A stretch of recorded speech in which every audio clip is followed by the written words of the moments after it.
নমস্কার। অংশমালী আয়োজিত সেতু সঞ্চাদে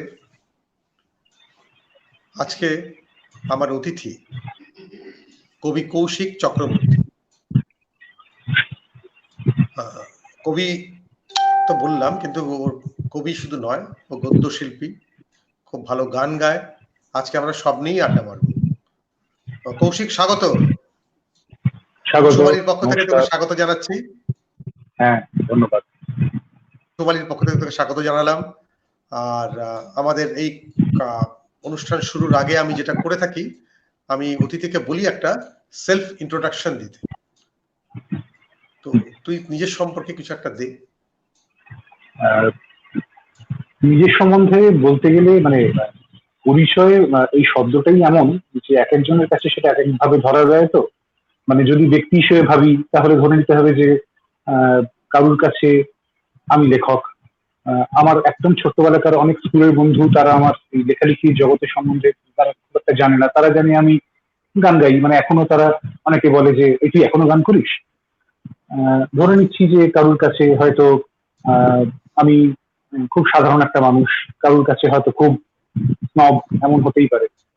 তো মূলত কাজকর্মের দিক থেকে হ্যাঁ, আমি লেখালেখি করি, কবিতা লিখি, অনুবাদ করি, গদ্য লিখি নিজের মতো করে, গান গাই একেবারে নিজের মতন, কিছুটা ছবিও আঁকি। আর জীবিকার জন্য যেহেতু একটা চাকরি করতে হয়, সেক্ষেত্রে একটা চাকরিও করি। আচ্ছা, বেশ, আমরা আরো একটু গভীরে যাব। মানে এত সহজে কৌশিককে ছাড়বো না আমি। ওর ছোটবেলা, ওর স্কুল, এবং ওই স্কুল থেকে আসা যাওয়ার পথে ও বেশ মানে কবি কবি ভাব হতো ওর, সেগুলো আমি জানি। ওর স্কুলে যাতায়াতের পথে নানা দৃশ্যাবলী, বর্ষাকাল, কখনো ভেসে আসা সঙ্গীতের সুর, এবং ওর সঙ্গীত সাধনা, শিক্ষা, এই সমস্ত নিয়ে কথা হবে।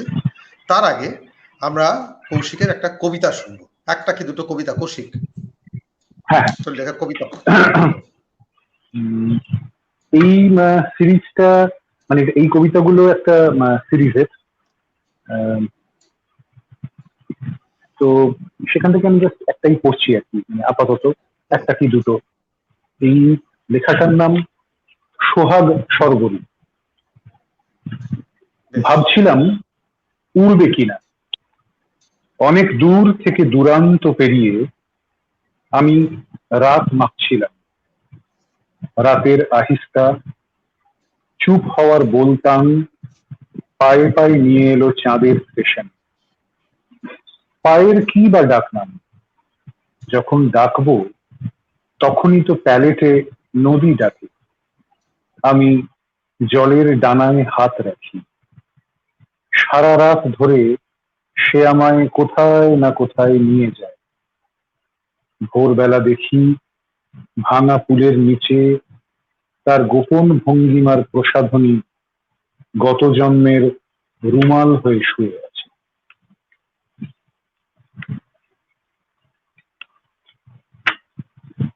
আরেকটা হোক। আচ্ছা, আদর রাত্রি। ভাগ্যিস এভাবেও ভিজে জামার রং লিখে রাখা যেত, নয়তো ফাঁকা ট্রামগুলো কেমন করে এই একলা ক্রসিং এ খুঁজে পেত তার লজেন্সওয়ালাকে। খেলনার নরম, এই নামেই আমি চোখ আঁকি। আমার দরজা দিয়ে কখন যে একটা সাইকেল নিয়ে তোমার সাদা জামা উড়ে যায়। ঝুল বারান্দার কলোনিতে নেমে আসে গন্ধলেবুর বিকেল। আমি দুহাত বাড়িয়ে ঘুমিয়ে আসা আলোয় সেই সব পাড়ায় ফোঁট রাখি। তোমার জন্মদিনের কথা তখন মনে পড়ে খুব।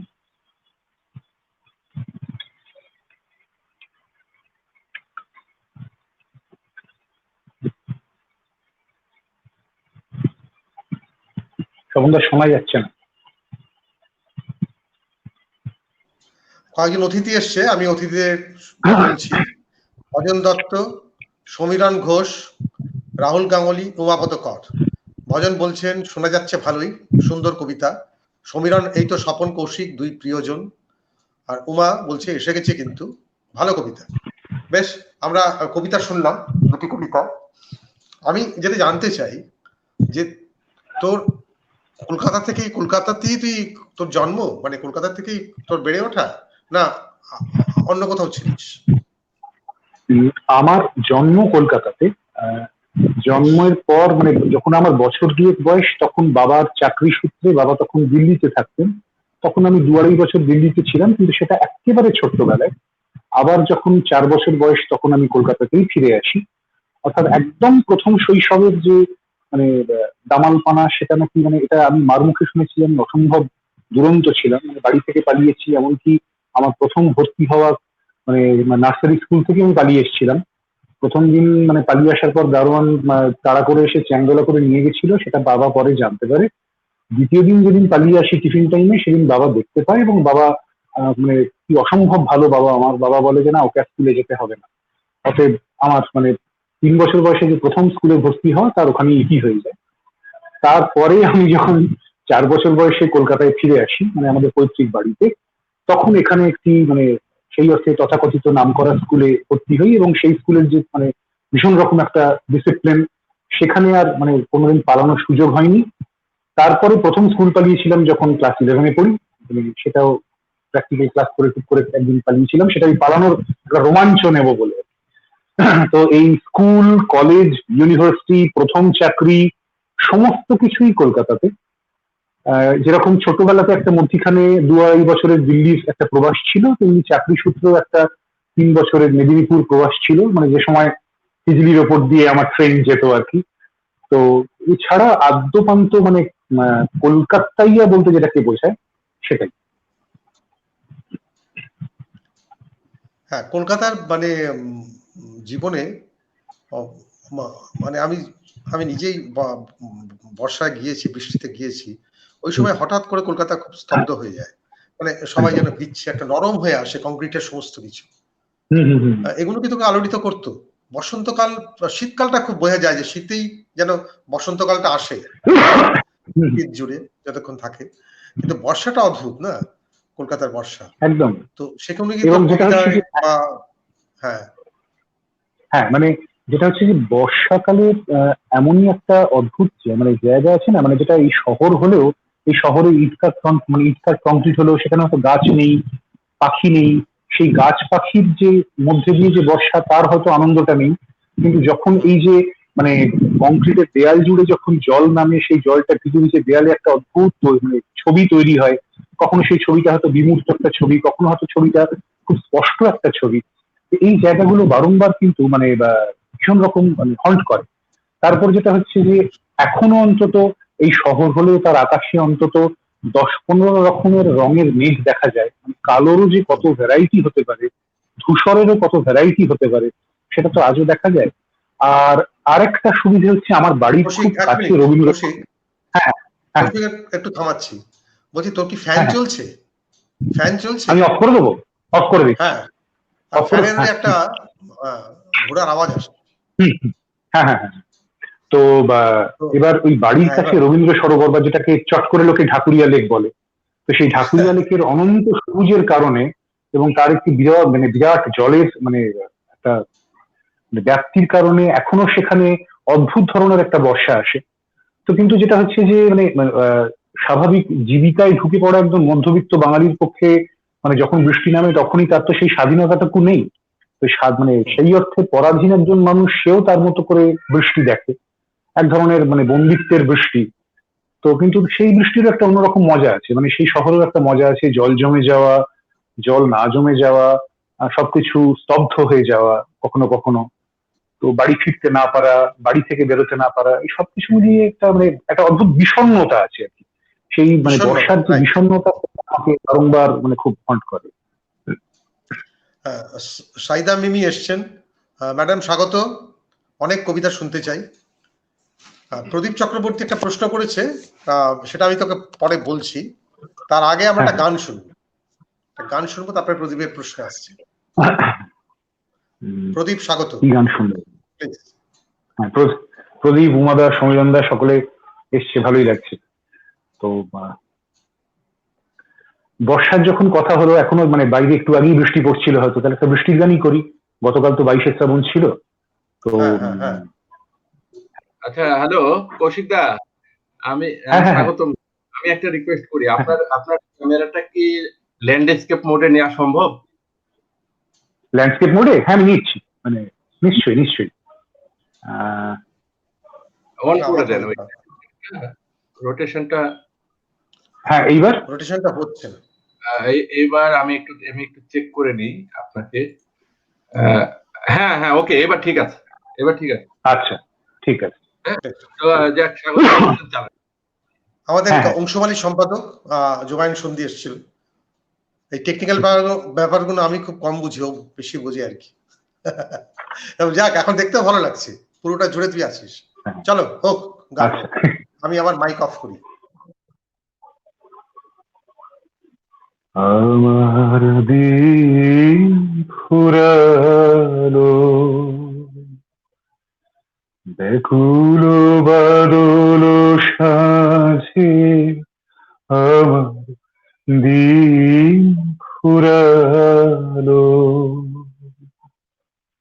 গহন মেঘের নিবিড় ধারার মাঝে আমার দিন ফুরালো,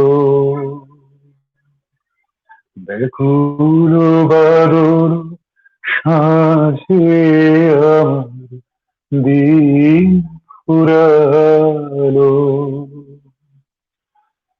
বনের ছায়া জল ছল ছল সুরে, হৃদয় আমার কানাই কানাই পুরে, ক্ষণে ক্ষণে ও গুরু গুরু তালে তালে, গগনে গগনে গভীর মৃদং বাজে আমার দিন ফুরালো, ব্যাকুল বাদল সাজে আমার দিন ফুরালো, কোন দূরের মানুষ যেন এলো আজ কাছে, নিবিড় আড়ালে নীরবে দাঁড়ায় আছে, কোন দূরের মানুষ যেন এলো আজ কাছে, তিমির আড়ালে নীরবে দাঁড়ায় আছে, বুকে দোলে তার বিরহ ব্যথার মালা, গোপন মিলন অমৃত গন্ধ ঢালা, বুকে দোলে তার বিরহ ব্যথার মালা, গোপন মিলন অমৃত গন্ধ ঢালা, মনে হয় তারি চরণের ধ্বনি জানি, হার মানি তার অজানা গানের সাজে, আমার দিন ফুরালো, ব্যাকুল বাদল সাজে আমার দিন ফুরালো। দারুণ দারুণ। দর্শক শ্রোতা যারা আছেন তারা বুঝতেই পারছেন আমার আজকের অতিথি কতটা গুণী। ও দুর্ধর্ষ কবিতা লেখে, কবিতা তো শুনবই আমরা, কিন্তু অসম্ভব ভালো গানও গায়। আর উপন্যাস, সদ্য একটি উপন্যাস প্রকাশিত হতে চলেছে, আমরা সে নিয়েও কথা বলবো। তার আগে আমি প্রদীপের প্রশ্নে যাচ্ছি।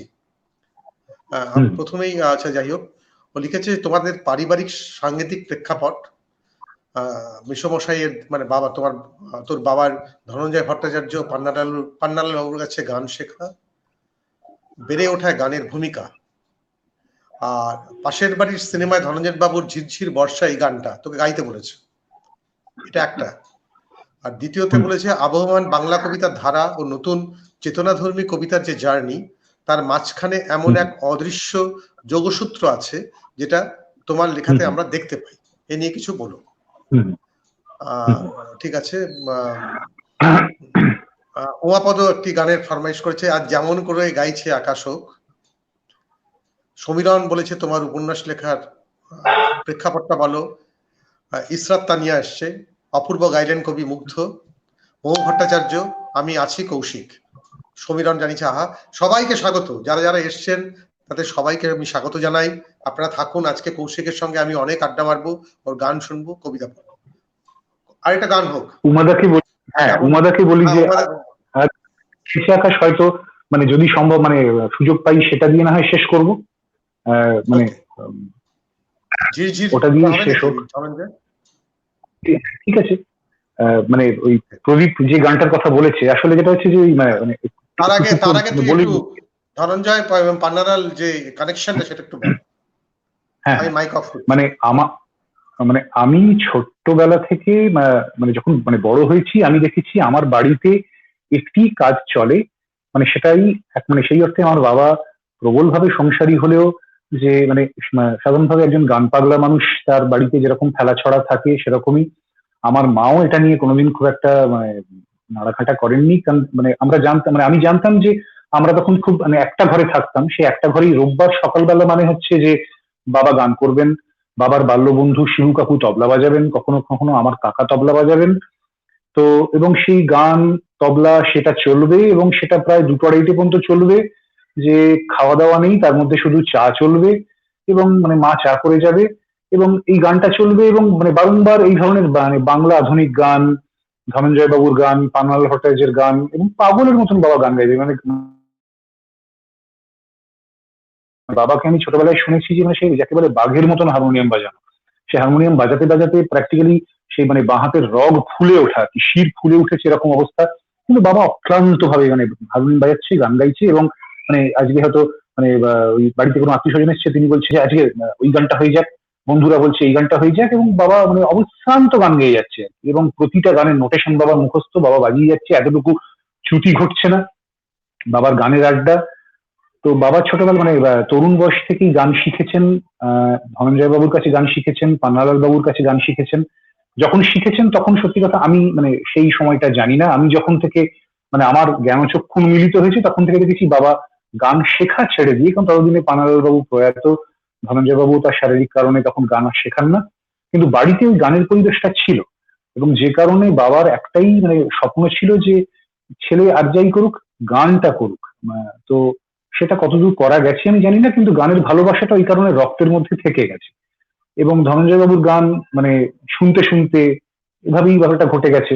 এবং যে কারণে প্রদীপ যে গানটার কথা বললো সেটাও আমার খুব প্রিয় একটা গান, মানে অত্যন্ত প্রিয় একটা গান, বর্ষাকালের তো গান বটেই, সেটাও ছোটবেলায় বাবার মুখেই শুনেছি, তো সেই গানটাই করি। পাশের বাড়ি ছবির গান, জি জি জি জি জি জি বরসায়, হাই কি গো ভরসায় আমার ভাঙা ঘরে তুমি দিনে, শন শন শন শন বহে হাওয়া মিছে গান গাওয়া মনুদিনে, জি জি জি জি জি জি বরসায়, হাই কি গো ভরসায় আমার ভাঙা ঘরে তুমি দিনে, শন শন শন শন বহে হাওয়া মিছে গান গাওয়া মনুদিনে, এলো রে ঝড় এলো এলো জীবনের ঢেউ এলো মেলো, বাহিরের দ্বার খুলে গেল তবু একা বসে থাকা কাল গুনে, এলো রে ঝড় এলো এলো জীবনের ঢেউ এলো মেলো, বাহিরের দ্বার খুলে গেল তবু একা বসে থাকা কাল গুনে, জি জি জি জি জির বরসায়, হাই কি গো ভরসায় আমার ভাঙা ঘরে তুমি দিনে, শন শন শন শন বহে হাওয়া, মিছে গান গাওয়া এমন দিনে, তুমি কোথা কত দূরে, কও কথা দাও সারা, কবে গো তোমারি সুরে আমারে গান হবে সারা, তুমি কোথা কত দূরে, কও কথা দাও সারা, কবে গো তোমারি সুরে আমারে গান হবে সারা, জীবনের যায় বয়ে বেলা, সহে না আর অবহেলা, এবারে শেষ করো খেলা, মনে মনে সয়োগ পথ চিনে, ঝি ঝি ঝি ঝি ঝি বরষায়, আই কি গো ভরসায় আমার ভাঙা ঘরে তুমি বিনে, শন শন শন শন বহে হাওয়া, মিছে গান গাওয়া এমন দিনে।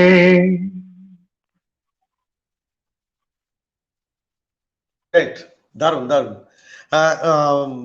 মৌ ভট্টাচার্য বলছেন যে আমাদের গানের আড্ডা বসতে আমাদের বাড়িতে, হ্যাঁ, এবং অনুরোধ করেছে তোকে তোর উপন্যাস নিয়ে কিছু বলতে। সেটা আমরা বলেছি। মৌ, রুমা ব্যানার্জি অসাধারণ গাইছেন, মমতা দাস অপূর্ব, মন ছুঁয়ে গেল।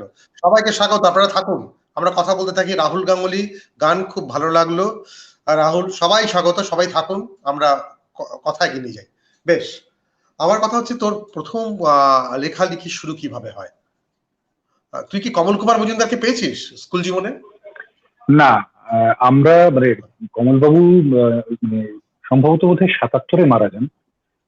আমার জন্ম ৭৭-এ, মানে যার ফলে ওই স্কুলে ঢুকে এই রোমাঞ্চটা হতো যে এই স্কুলে কমলবাবু পড়িয়েছেন, কলদত্ত ক্লাস নিয়েছেন, শেখর চট্টোপাধ্যায় ক্লাস নিয়েছেন, মানে তো একটা জিনিস ছিল যে আমাদের স্কুল না, মানে সেই অর্থে মানে বহু লোকের একটা ধারণাই আছে যে মানে দামি ইংরেজি মিডিয়াম স্কুল মানে হচ্ছে এখানে সবাই সকালবেলা উঠে কাঁটা চামচে ভাত খায় আর ড্যাডি মামি বলে, আর মানে hat mat cat dog water fish এরকম কিছু একটা করে। কিন্তু আমাদের মানে সাউথ পয়েন্ট স্কুলের মানে এখনো অন্তত আমি জানি, এখনো তো আছেই, আমাদের সময় তো ছিলই, যে সেখানে একই সঙ্গে মানে বিজ্ঞান, সাহিত্য, ইংরেজি, বাংলা, এই প্রত্যেকটা বিষয় এতটাই আগ্রহ জন্মিয়ে দিত না।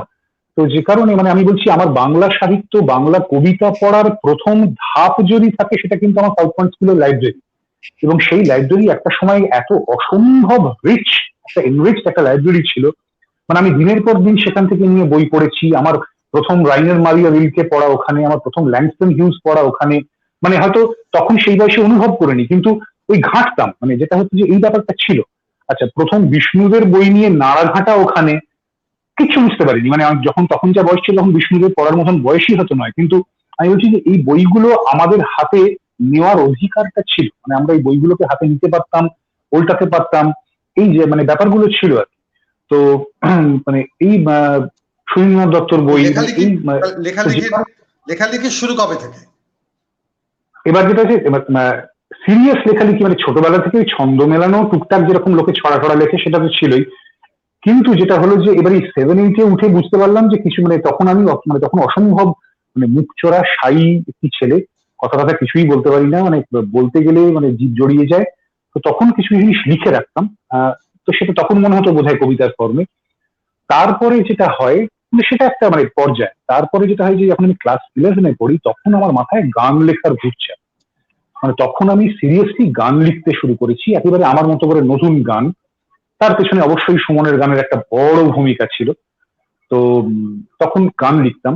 এবার গান লিখতে লিখতে একটা সময় যেটা হয় যে মানে একদিন একটি অদ্ভুত, মানে সেই সময় আমার মনে আছে সম্ভবত 95 সালের নভেম্বরে সেই হীরের আংটি সূর্যগ্রহণ ঘটে না, তো সেই হীরের আংটি মানে ওই ঘটনাটা ঘটার পর আমি একটি লেখা লিখি, এবং মানে অন্তত এটুকু বুঝতে পারি যে এটা যাই হোক গানের লিরিক হবে না, মানে এটাকে গান বানানো আমার দ্বারা হবে না।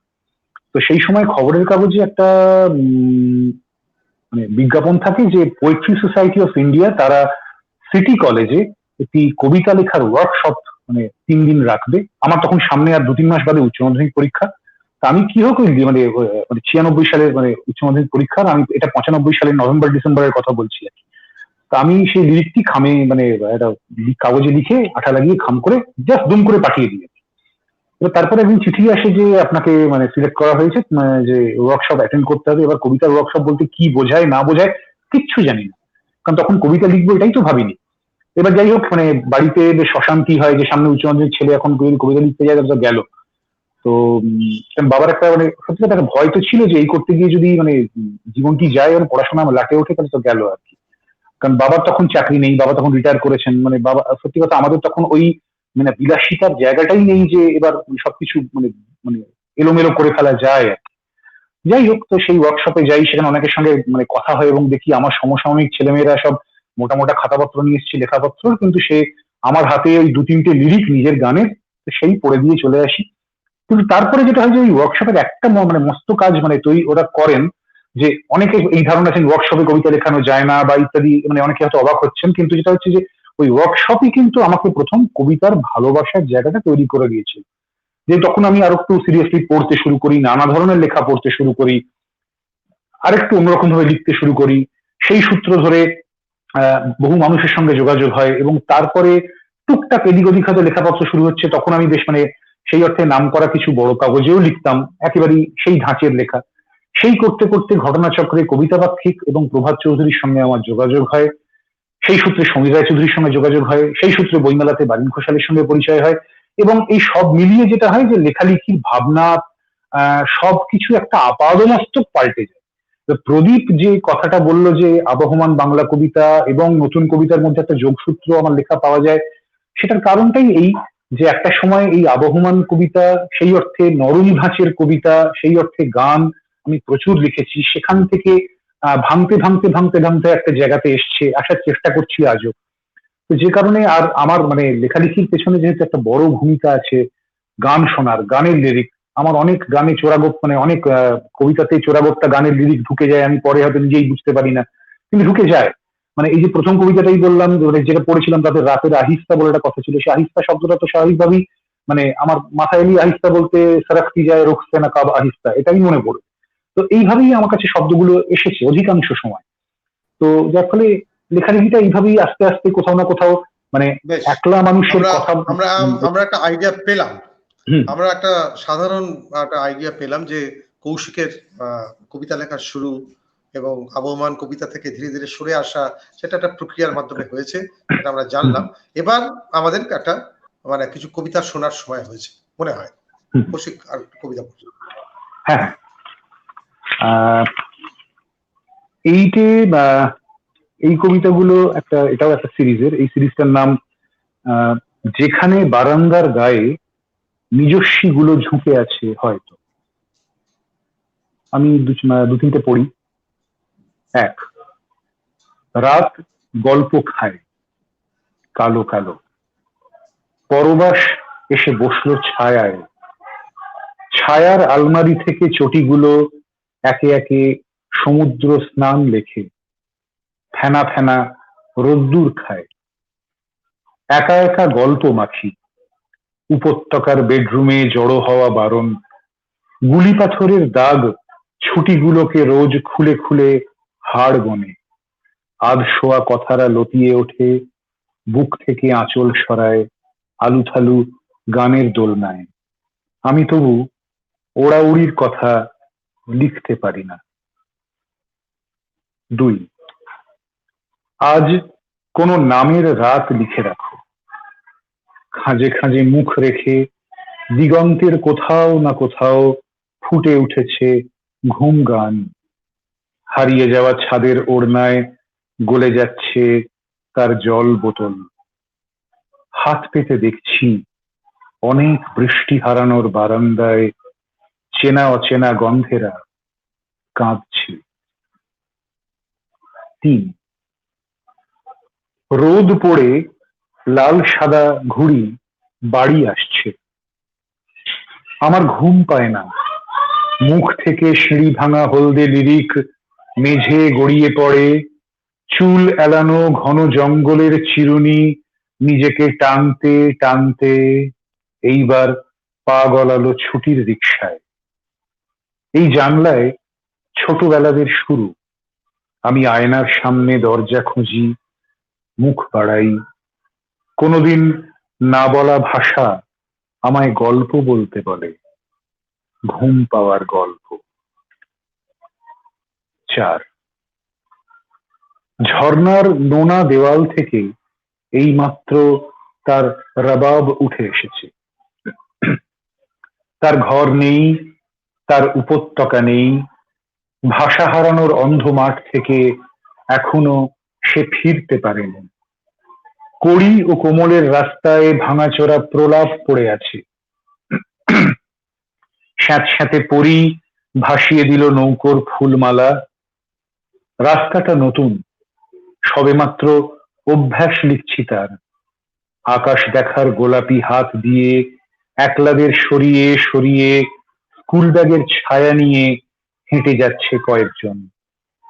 সুতো মালিকের সরাইখানায় একটা বাঘ খুঁজছে খুঁজছে সেলাই কল থেকে পালিয়ে আসা রাস্তার কালো আর সাদা। আর পড়বো? বেশ দারুণ। সেলাই কল থেকে বেরিয়ে আসা রাস্তার কালো আর সাদা। যারা শুনলেন, বাংলা কবিতার একটা 90 দশকের শুরু থেকেই এদিকে এবার বাংলায় আর কি একটা পরিবর্তন শুরু হয়েছিল। আর সেই পরিবর্তনটা ভীষণভাবে, যেমন একটা নতুন ভাষা খুঁজছিল, নতুন অবয়ব খুঁজছিল, নতুন আঙ্গিক খুঁজছিল, ঠিক সেভাবে পুরনোকে ছেড়ে আসার যে চিহ্ন, যে ধ্বংসের চিহ্ন, সেটাকে মুছতে মুছতে এগোচ্ছিল এবং এক ধরনের নির্মিত কবিতা তৈরি করছিল। অর্থাৎ কবিতা তো কবিরা ধ্বংস করতে আসে না। কৌশিকের কবিতায় আশা করি সেই আপনারা শুনলেন যে কিভাবে এই কাজটা হয়েছে। অসাধারণ ফাইনিজ, দক্ষতা কৌশিকের। তো আমরা একটু কৌশিকের উপন্যাস নিয়ে এবার কথা বলবো। কৌশিকের উপন্যাস সৃষ্টিসুখ থেকে বেরোচ্ছে, তাই তো? তুই উপন্যাসটা নিয়ে একটু কথা বল।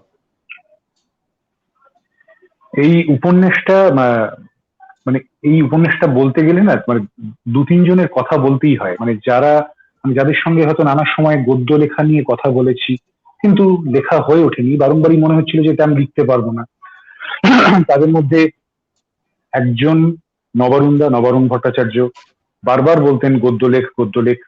আরেকজন যাদের সঙ্গে আমি দীর্ঘদিন মানে আড্ডা মেরেছি, বহু সময় যাপন করেছি, তারা হলেন মৌদি আর অদৃশদা, মৌদি এবং নবারুণদা। এই তিনজনের সঙ্গে এই উপন্যাসের গড়ে ওঠার অনেকটা সময় জড়িয়ে আছে।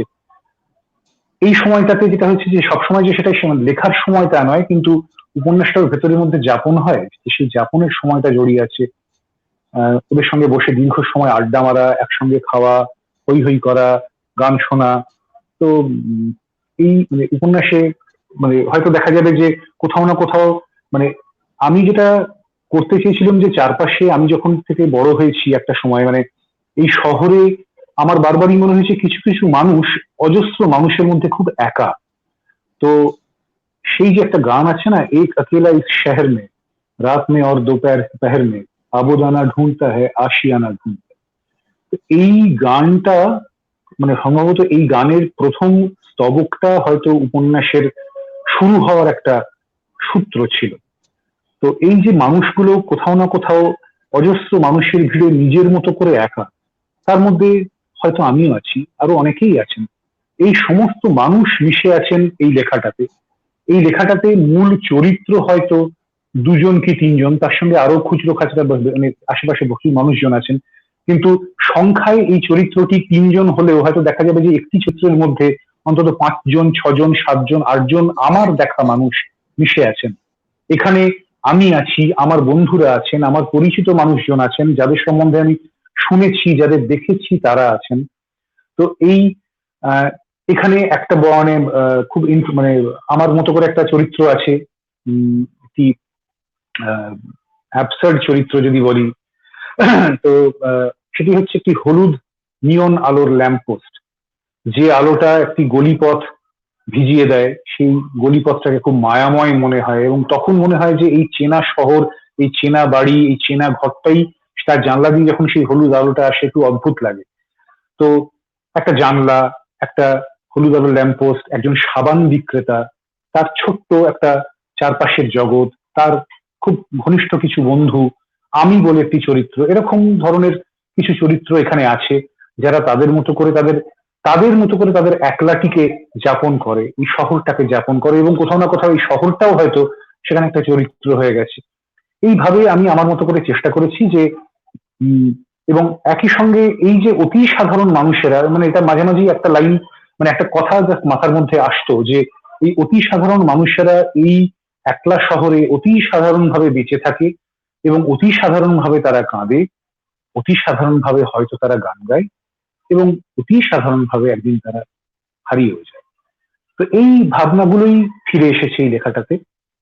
আমি আমার মতো করে সেই মানে এই ভাবনাটাই এই জায়গাটাতে আছে। এই লেখাটার মধ্যে যেহেতু সেই মন খারাপের বহু জায়গা আছে, মন খারাপের কবিতারা আছে, মন খারাপের গান আছে, মন খারাপের মানুষজন আছেন, আমার মতো করে সেই উপন্যাসটার নাম দিয়েছি অন্তহীন বেদনা ঋতু। এই আপাতত এটুকুই। তারপরে বাকিটা তো পাঠকের হাতে, পাঠক মানে যারা পড়বেন তারা কিরকম বলবেন। এক আকেলা এক শহর মে হবে নাকি? হোক হোক হোক, রাহুল তো বর্মন ছাড়া কি করে হয়? হোক। एक अकेला इस शहर में, रात में और दोपहर में, अब दाना ढूंढता है, आशियाना ढूंढता है, एक अकेला इस शहर में, रात में और दोपहर में, अब दाना ढूंढता है, आशियाना ढूंढता है, एक अकेला इस शहर में। दिन खाली खाली बर्तन है, दिन खाली खाली बर्तन है, और रात है जैसे अंधा कुआं, इन सूनी अंधेरी आंखों से आंसू की जरा आता है धुआं, जीने की वजह तो कोई नहीं, मरने का बहाना ढूंढता है, ढूंढता है, ढूंढता है, एक अकेला इस शहर में, रात में और दोपहर में, अब दाना ढूंढता है, आशियाना ढूंढता है, एक अकेला इस शहर में। इन उम्र से लंबी सड़कों को, इन उम्र से लंबी सड़कों को, मंजिल पे पहुंचते देखा नहीं, बस दौड़ती फिरती रहती है, हमने तो ठहरते देखा नहीं, इस अजनबी से शहर में, जाना पहचाना ढूंढता है, ढूंढता है, ढूंढता है, एक अकेला इस शहर में, रात में और दोपहर में, अब दाना ढूंढता है, आशियाना ढूंढता है, एक अकेला इस शहर में। দারুণ। নীলাব্জ চক্রবর্তী আছে, রুমা ব্যানার্জি, রানু রহমান, সোমা সাহা পোদ্দার, সবাই এটা নতুন যুগে, চিত্তরঞ্জন হীরা আছে, সবাই শুনছে। আপনারা শুনতে থাকুন, আর একটু কথাবার্তা বলি, আমাদের অনুষ্ঠান শেষের দিকে যাচ্ছে এখন। কৌশিক থাম্মা, বেশি কথা বলবো না, তুই এত সুন্দর গাইছিস, তুই একটা গান গা, হেমন্ত বাবুর গান গা। মেঘ কালো আধার কালো হবে নাকি? ওইটাই আমার এক্ষুনি একটু গোলমাল পাকিয়ে যাবে। একটা অন্য গান ঠিক আছে, গাই? আকাশে তো ঠিক আছে, তোর ইচ্ছে মতো গা। না, আমার আজকে হঠাৎ করে একটা অন্য গান মনে হলো আর কি। সেটা আমি জানি না, সেটা দেখি, মানে আমার কাছে বোধ হয়, মানে অনেক সময় কি হয় আজকাল না, খুব সমস্যা হয় যে মানে গানের লিরিক টিরিক গুলো বড় ভুলে যাচ্ছি। তো এইটাই হচ্ছে সমস্যা। কিন্তু ওই গানটা খুব গাইতে ইচ্ছে করছিল। সেটা হচ্ছে যে ওই হেমন্ত বাবুরই গাওয়া, কিন্তু আইপিটি এর গান, নৌকো বাবার গান। তো কেন জানি না আজকে হঠাৎ মনে হলো যে বৃষ্টির দিনে, আর যাই হোক কবিরা তো বৃষ্টির দিনেই নৌকো বাবার মতন একটা মানে ভাবনা ভাবতেই পারে আর কি। তো ঝড়ের রাতে নৌকো বাবা ছাড়া আর কি হতে পারে। তো যার ফলে সেরকম একটা গানটা যেটা ছিল যে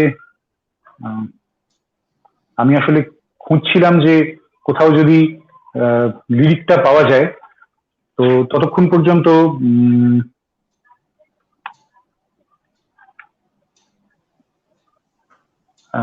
এক মিনিট।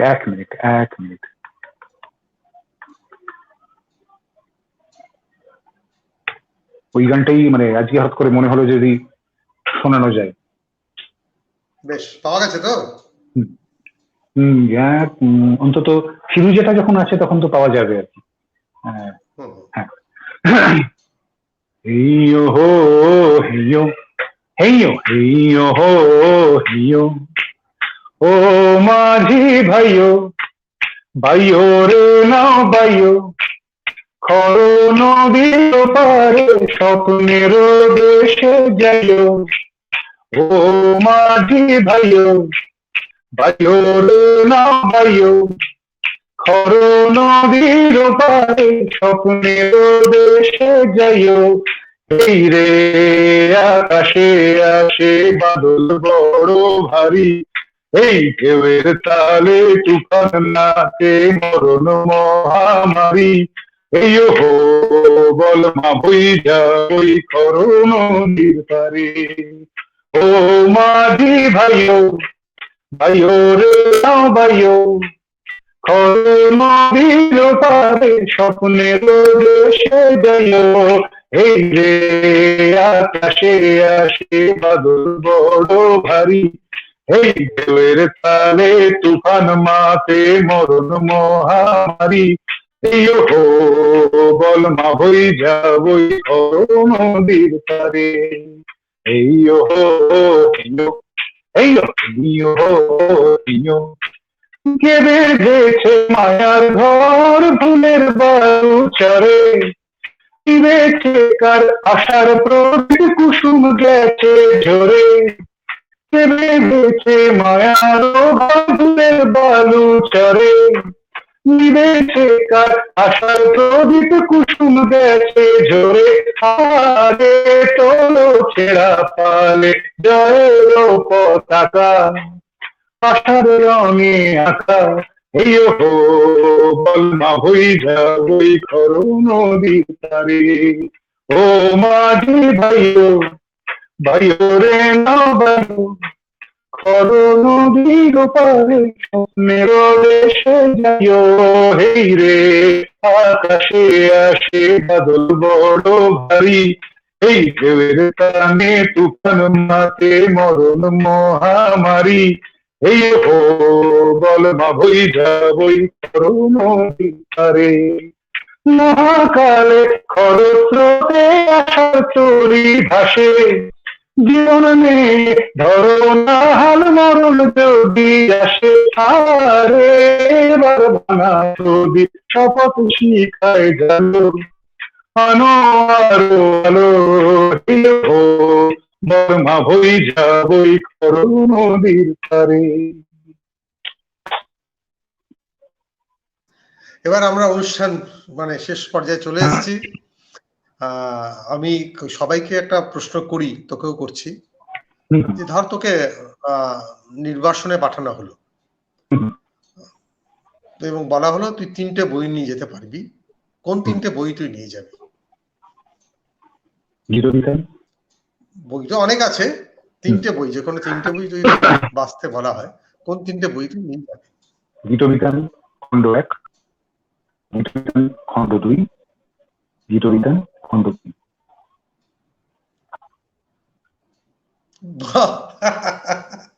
Great great. আমি এত সরাসরি এত কনফিডেন্ট উত্তর এই প্রথম পেলাম। সবাই বলে আরেক বই, স্বাভাবিক। আমাকে বললে হয়তো আমি বাবা এত বই কি করে বাঁচবো। হ্যাঁ, গীতবিতান 1, 2, 3। গ্রেট। আমি এটা যদি প্রশ্নটা অনুষ্ঠান আমার এই অনুষ্ঠান চালালে ভালো হতো। আমি তোকে একটা গান গাইতে বলতাম, কিন্তু তোর ওখানে তোর এন্ডে নেটের সমস্যা হচ্ছে। আচ্ছা ওই তোর ছবি ভেঙে যাচ্ছে এবং গলা ক্র্যাক করছে। আচ্ছা আচ্ছা। তো ফলত আমি গানটা ভালো লাগবে না এখন। আমি অনুষ্ঠানটা শেষ করবো এখন। এবং আপনাদের সবাইকে, বল্লরী সেন এসছে, বল্লরী স্বাগত। এটা পরে আমাদের তো রেকর্ডিং থাকবে, ওখানে শুনে নিও। আমরা এখন বিদায় নেব। আমি মানে আগামী সপ্তাহের কয়েকটা দিন একটু শারীরিক কারণে সেতু সঞ্চারে থাকবো না। তবে সেতু সঞ্চারের যে অনুষ্ঠানগুলো আছে সেগুলো যোগা এন্ড সন্ধি সেগুলো অনুষ্ঠিত করবে এবং ওটা প্রচারিত হবে। আমি 3 দিন ডাক্তারের পরামর্শে এবং শারীরিক কারণে একটু অনুপস্থিত থাকবো, এর জন্য ক্ষমা প্রার্থী। আপনারা সবাই ভালো থাকুন, আশা করছি খুব দ্রুত ফিরবো। বিদায়। আচ্ছা হ্যাঁ কৌশিক, হ্যালো, শুনতে পাচ্ছিস? হ্যাঁ, অংশুমালীর পক্ষ থেকে তোকে আমাদের ধন্যবাদ, এবং অংশুমালীর অনুষ্ঠান নিয়ে তোর কিছু বলার থাকলে বল। অংশুমালীকে আমি আমার কথা জানাই যে এরকম একটি প্ল্যাটফর্মে সকলের সঙ্গে আড্ডা দেওয়ার, সকলের সঙ্গে কথা বলার, গান শোনার সুযোগ পাওয়া গেল। অসাধারণ একটি সন্ধে আমি কাটালাম আপনাদের সান্নিধ্যে। সকলের সকলে খুব ভালো থাকুন, সকলে খুব সুস্থ থাকুন, আনন্দে থাকুন। ঠিক আছে, নমস্কার, শেষ করছি।